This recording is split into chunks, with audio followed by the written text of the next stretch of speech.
నమస్తే అమ్మా. నమస్తే. Welcome to 100 TV. అమ్మ, ప్రెజెంట్ మన తెలంగాణ రాష్ట్రంలో హైడ్రా అనేది ఎంత దురుసుగా పోతున్న పరిణామాలు మనం చూస్తూ ఉన్నాం. సో ఇలాంటి తరుణంలో ఆ హైడ్రా విషయంలోనే కమిషనర్స్ కి అంటే ఉన్నత స్థాయి అధికారుల మధ్యన చిచ్చు పెడుతున్నట్టుగా ఏమన్నా ప్రెజెంట్ మన అమ్రపాలి మేడం గారు మాట్లాడిన విషయంలో చూడాలా, లేకపోతే నార్మల్ గానే అమ్రపాలి మేడం గారు వాళ్ళ సిబ్బంది స్పందించకపోవడం మీద ఏకంగా ఎవరైతే మన సిబ్బంది మనకి సహకరించట్లేదో, హైడ్రాకి సహకరిస్తున్నారో వాళ్ళకి జీతాలు కూడా ఇవ్వద్దని ఏకంగా డైరెక్ట్ గా ఉత్తర్వులు జారీ చేసిన విషయం తెలుస్తున్నాం. సో దాన్ని మనం ఎలా చూడాలి ఏంటి అని మీ మాటలో తెలుసుకుంటాం. ఇప్పుడు ఫ్రమ్ హర్ పార్ట్ షీఈ్ రైట్ అనిపిస్తోందండి నాకు. ఎందుకంటే ఒక ఐఏఎస్ ఆఫీసర్ స్థాయిలో ఉన్నటువంటి అధికారిని ఎంతో వివేకంతో ఆలోచించకుండా అంత తేలిగ్గా డెసిషన్స్ తీసుకోరు. ఒక జిహెచ్ఎంసి అనేది చాలా ఉన్నతమైన అత్యవసరమైన పెద్ద కార్పొరేషన్ కదా, గవర్నమెంట్ మున్సిపాలిటీ. అది దానికి ఆవిడ అధికారినిగా ఉన్నారు కాబట్టి అందులో పనిచేసేటువంటి ఎంప్లాయీస్ ఎవరైతే ఉన్నారో వాళ్ళు అక్కడ ఉండేటువంటి నిత్యము ఉండేటువంటి అనేక సమస్యలు పరిష్కరించడానికి వాళ్ళు అహర్నిశలు పనిచేస్తూ ఉంటారు. అటువంటప్పుడు ఆ స్టాఫ్ని వేరే విధంగా వినియోగించుకోవడానికి, వేరే విధంగా వాళ్ళని వేరే పనులకి పంపించేస్తే ఇక్కడ ఎవరు పని చేస్తారు? ఈ పనులు ఇబ్బంది అయిపోతాయి కదా. ఓ పక్క వానలు వరదలు వస్తున్నాయి. మరి మామూలుగానే జిహెచ్ఎంసి అంటే బిజీగా ఉండేటువంటి కార్పొరేషన్. ఇటువంటి పరిస్థితుల్లో ఈ వర్షాకాలంలో అనేక సమస్యలు ఉంటాయి ప్రజలకి, జిహెచ్ఎంసికి సంబంధించినటువంటివి. అప్పుడు సంబంధిత స్టాఫ్ కనుక అక్కడ అందుబాటులో లేకపోతే ఉన్నతాధికారులు ఏం చేయగలుగుతారు? ఇబ్బంది పడాలి కదా. బ్లేమ్ ఎవరిని చేస్తారు?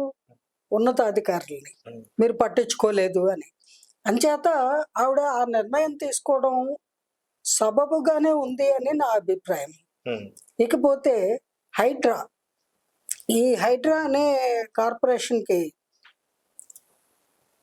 ఎవరు అవసరము, ఎంతమంది అధికారులు అవసరము, అలాగే ఒక ప్రత్యేక కార్యాలయము, ఒక ప్రత్యేక పోలీస్ స్టేషను, ఒక ప్రత్యేకమైనటువంటి స్టాఫ్, వీళ్ళందరినీ కూడా ప్రభుత్వము నియమించాలి. నియమించిన తరువాత సంపూర్ణంగా దాన్ని ఏర్పాటు చేసిన తరువాత వాళ్ళకి కార్యాచరణ మొదలు పెట్టమని ఆర్డర్స్ ఇవ్వాలి.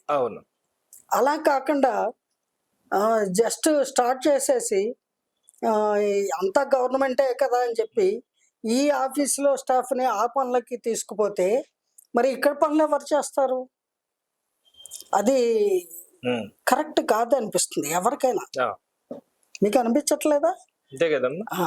అట్లాంటి స్థితిలో ఆవిడ ఆ రకంగా ఎవరైతే స్టాఫ్ ఇక్కడ మిస్ అవుతున్నారో, ఇక్కడ పని చేయకుండా ఇక్కడ జీతాలు తీసుకుంటూ హైడ్రాక్ వర్క్ చేస్తున్నారో వాళ్ళ జీతాలు నిలిపివేయండి అనే ఉత్తర్వులు జారీ చేశారు అంటే అది ఆమోదయోగ్యంగా ఉన్నటువంటి నిర్ణయమే అంటాను నేను. అందుకని ఇప్పుడు ప్రభుత్వం చేయవలసిన పని ఏమిటి? తక్షణము హైడ్రాకి సంబంధించినటువంటి ప్రత్యేక కార్యాలయాన్ని, ప్రత్యేక పోలీస్ స్టేషన్ని, అలాగే ప్రత్యేకంగా స్టాఫ్ని సంపూర్ణంగా ఏర్పాటు చేసుకోవాలి. చేసుకొని అప్పుడు కార్యాచరణ అనేటువంటిది వాళ్ళు ప్రారంభిస్తే తల్లి బిడ్డ న్యాయంగా ఉంటుంది. అంతవరకు ఏదో ఒక డిపార్ట్మెంట్ నుంచి, హెల్త్ డిపార్ట్మెంట్ నుంచి, జిహెచ్ఎంసి నుంచి, లేదా పోలీస్ శాఖ నుంచి, ఇంకో శాఖ నుంచి అక్కడ ఉన్న స్టాఫ్ని కొంతమందిని ఆర్డర్ వేసి రండి అని పిలుచుకు వెళ్ళిపోతే అక్కడ ఇబ్బంది అయిపోతుంది. కానీ ప్రధాన సమస్య వాళ్ళు ఆర్డర్ వేసి తీసుకెళ్తే పర్వాలేదు కదా. కానీ ఇక్కడ అమ్రాపాలి మేడం రియాక్ట్ అయిన విషయంలో ఏంటంటే సిబ్బంది GHMC లో ఉంటూ విజిలెన్స్ ఏవైతే మనం డైలీ కార్యాచరణ చేయాలో వాటి స్పందించట్లేదు కాబట్టి వాళ్ళకి జీతాలు కూడా ఇవ్వద్దని జీవో రిలీజ్ చేసేదాకా అలా ఎలా వెళ్ళిపోతారు? ఇప్పుడు ఆ విషయంలోనే మేడం ఫైర్ అయ్యి ఇట్లా జీతాలు కూడా అలా ఎలా వెళ్తారు నేను అడుగుతున్నాను. ఇప్పుడు మీరు హైడ్రా అధికారి అనుకుందాము, మీరు పిలవకుండా ఏదో ఒక డిపార్ట్మెంట్ లో పనిచేసే వాళ్ళు మీ దగ్గరికి వచ్చి పనిచేస్తారా? మీరు పిలిస్తేనే కదా. ఇప్పుడు ఒక చిన్న ఎగ్జాంపుల్ చెప్పుకుందాం. ఒక ఎలక్ట్రీషియన్ ఉన్నాడు, ఎలక్ట్రికల్ డిపార్ట్మెంట్ లో పనిచేస్తున్నాడు అనుకుందాం. అతను అక్కడ వచ్చిన ఫిర్యాదుల మేరకు ఆ ఏరియాకి వెళ్ళి ఆ రిపేర్లు చేసి రావాలి. అది అతని యొక్క ఉద్యోగ ధర్మము.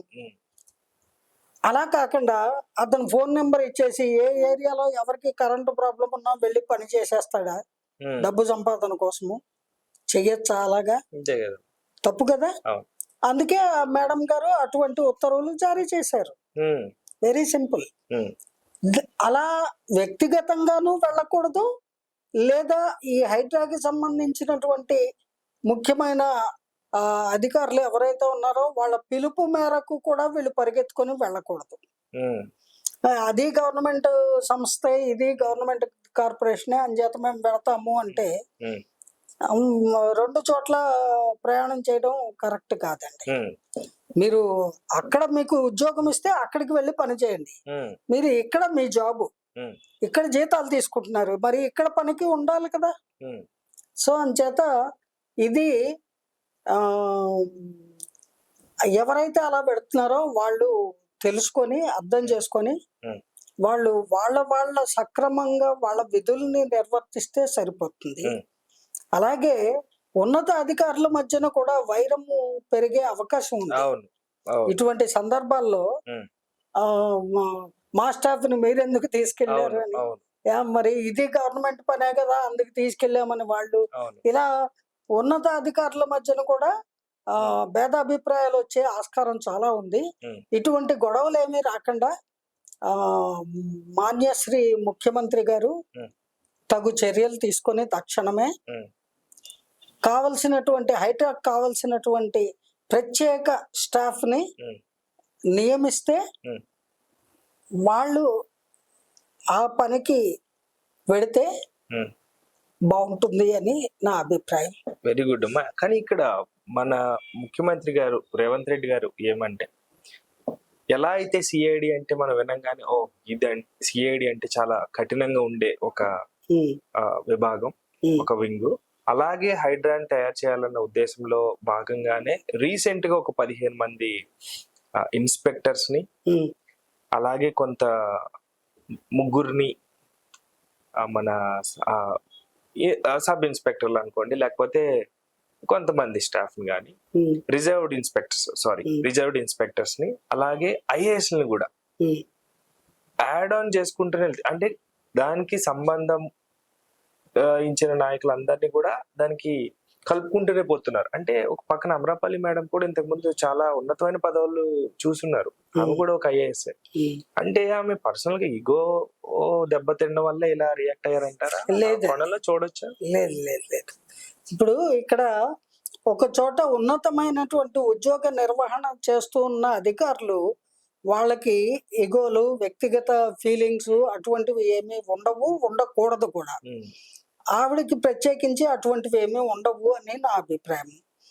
ఎందుకంటే ఒక బాధ్యతాయుతమైనటువంటి బాధ్యతలో ఉన్న ఉన్నత అధికారి ఆవిడ. అంచేత ఎట్టి పరిస్థితుల్లోనూ వాళ్ళ సొంత ఫీలింగ్స్ కి అక్కడ తావు ఉండదు. ఓన్లీ విధి నిర్వహణ, డ్యూటీ ఈస్ గాడ్. అందుకని విధి నిర్వహణలో భాగంగా ఆవిడ విచారిస్తే అక్కడ పనికి అవసరమైన వాళ్ళు, ఉండవలసిన స్టాఫ్ సరిగ్గా లేరు కాబట్టి అక్కడ ఉండే వాళ్ళు వేరే చోటకి వెళ్తున్నారు కాబట్టి ఈ రకంగా ఆవిడ నిర్ణయం తీసుకోవాల్సి వచ్చింది. ఆవిడ కోపానికి కూడా కారణం ఉంది. అంచేత అలాంటి సిచ్యువేషన్ ఏ డిపార్ట్మెంట్ కి కూడా కలగకుండా ఏ డిపార్ట్మెంట్ కి ఇబ్బందికరమైన పరిస్థితులు ఏర్పాటు కాకుండా సానుకూలంగా ఈ హైడ్రాకి సంబంధించినంత వరకు ప్రత్యేకించి స్టాఫ్ ని నియమించుకోవడము, ఎయిదర్ పోలీస్ డిపార్ట్మెంట్ ఆర్ మున్సిపాలిటీకి సంబంధించిన వర్కర్స్ కానీ లేదా ఇంకే అధికారులైనా సరే వాళ్ళందరినీ ప్రత్యేకించి అపాయింట్ చేసుకోవాలి. ప్రత్యేక ఆఫీసు భవనం ఉండాలి. ప్రత్యేక పోలీస్ స్టేషన్ కూడా ఉండడం చాలా మంచి నిర్ణయం అది. అవన్నీ నిర్ణయాలు తీసుకున్నారు. కానీ త్వరగా వాటిని అమలు చేసి అప్పుడు హైడ్రా కార్యాచరణ కొనసాగిస్తే శ్రేయోదాయకం అని నా అభిప్రాయం. వెరీ గుడ్ మా. కాకపోతే ఇక్కడ ఇంకొక పాయింట్, మీ యాక్చువల్ గా నేను అడగబోయిన క్వశ్చన్ మీరే ఆన్సర్ చెప్పారు. సో ఆ పాయింట్, గవర్నమెంట్ ఆల్రెడీ ఒక ఆలోచనలో ఉన్నారు. సో ఇంతమంది ఇన్స్పెక్టర్ని ఇస్తూనే, ఆ విభాగానికి ఇస్తూనే స్పెషల్ గా హైడ్రా అనేసరికి ఒక పోలీస్ స్టేషన్ ఉండాలి అంటే, హైడ్రా దురుసుగా ప్రవర్తించడం వల్ల వచ్చే ఈ పరిణామాలని ఫేస్ చేయడానికా, లేకపోతే ఎవరైనా కానీ రిక్వెస్ట్ చేసి ఇబ్బంది పడుతూ ఉన్నారో ఆ పోలీస్ స్టేషన్ లో ఇట్లాంటి ఇబ్బందికర పరిస్థితులు? హైడ్రా దురుసుతనము అనేటువంటిది మనము అనుకోక్కర్లేదండి. హైడ్రాకి కొన్ని ప్రిన్సిపల్స్ పెట్టారు. వాళ్ళకి కొన్ని పద్ధతులు ఉన్నాయి. ఆ పద్ధతి ప్రకారము వాళ్ళు వాళ్ళ చెరువుల జోన్ లో గాని, బఫర్ జోన్ లో గాని, లేదా ప్రభుత్వ భూముల్లో గాని ఎవరైనా అన్యాక్రాంతంగా ఆక్రమణ చేసుకుని నిర్మాణాలు గాని ఏవైనా చేస్తే వాళ్ళు ముందుగా నోటీసు ఇవ్వవలసిన పని లేకుండా కూడా డైరెక్ట్ గా వెళ్ళి కూలగొట్టవచ్చు అనేటువంటిది ఏదో వాళ్ళకి అనుమతి ఉన్నట్టుంది. లేకపోతే వాళ్ళు అంత డైరెక్ట్ గా వెళ్ళరు. ఇంకపోతే దాన్ని మనం దురుసుతనము అని అనుకోక్కర్లేదు. కానీ వాళ్ళ ప్రిన్సిపల్ అది. ఇంకా ప్రత్యేక పోలీస్ స్టేషన్ అనేది వాళ్ళకి ఎందుకు ఉండాలి అని అంటే, మనం గతంలో కూడా మాట్లాడుకున్నాము.